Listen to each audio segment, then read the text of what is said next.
Hi everybody, it's Lear Samil here with Just for Teens. You can find me at Lear Samil across all platforms. Today I'm here with Susan. She is a esthetician, and I'm here with Erin, who is a mental health professional. How are you guys doing today? Awesome sauce. Great. My first question is, do you guys have any advice for teens with skincare, like food-wise, product-wise, like anything you could let me know? Well, I think when it comes to skincare, obviously using quality products that don't have to be crazy expensive. They don't have to be, imported from some fancy place. And having a consistent routine. But I think it's also really important that you don't separate your life out into skincare and studying and, my family. It's like you have to think of yourself as a whole, that you're taking care of yourself.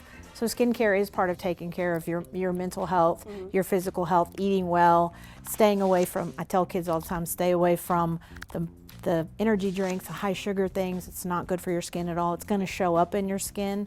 But having a consistent routine is the most important thing, and also understanding it's not frivolous. It's important. How does mental health take place when it comes to skincare? So I found that a lot of times the daily rigors of being a teenager can cause stress as a result. Even as adults, it will affect us physically. You can become physically ill from the stress. Your skin can break out. And oftentimes, like Dion always says, if you look good, you feel good. If you feel good, you perform good, and then hopefully they'll pay good. So just naturally, when we get our haircuts or we get dressed, new clothes, we oftentimes feel better about ourselves. So that's how that kind of directly relates to our mental health. Okay, interesting. So I have a lot of allergies.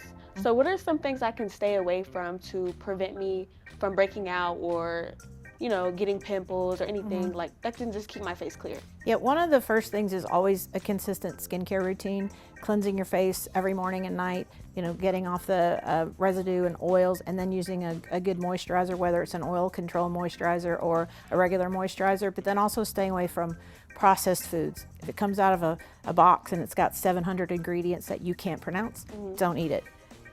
Focus on, and obviously if you have allergies, if they're food allergies, then obviously you want to make sure you're not taking those things in, but fresh fruit, fresh vegetables, anything that's not, if it's in, seriously, it's like, and those energy drinks and all the stuff with extra sugar, the more sugar you put in the body, the more it's going to show in your skin and in your hair and your nails. So, it's kind of that concept of eating clean and taking good care of your skin on a regular basis. So I'm the type of person to, if I get off work late, I give me a snack from McDonald's. This is probably like an everyday thing, What are some ways I can transition that to being more healthier?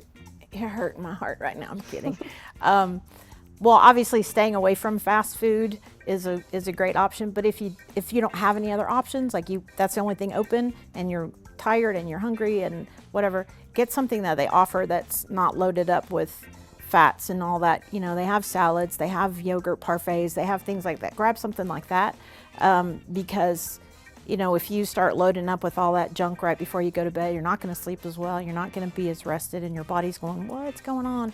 And then you're putting all that extra chemical in your body that's really not going to be good for your physical appearance, but obviously also, your internal functions as well. And then when you don't physically feel good, a lot of times it's going to come out in the way you interact with other people. So if I don't want to necessarily change my food diet, is there another way that I can prevent myself from getting acne or making my face not as appealing in a way? The first, especially with girls who wear makeup, never, ever, ever, I don't care how tired you are, never go to bed with makeup on your face, because when you're sleeping, your skin is at rest, and that's when it's absorbing the most of whatever's on your face. If you've gone to bed with tons of makeup and you also have the dirt from the day that's gotten on your skin, it's just seeping down further into your pores, which is going to cause breakouts. So even if you're exhausted, even if you just take a quick wet washcloth and wipe your face off, you want to get all that stuff off of your face. And then beyond that, having a regular skincare does not have to be complicated. It doesn't have to be overly expensive, but it's a consistent practice.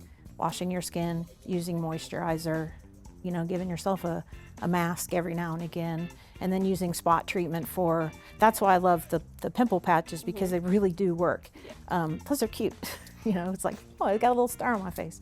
But they do work, and then you can but the more things you can do that are preventative, the less problems you're gonna have with your skin breaking out and, not looking the way that you want it to look. Yeah.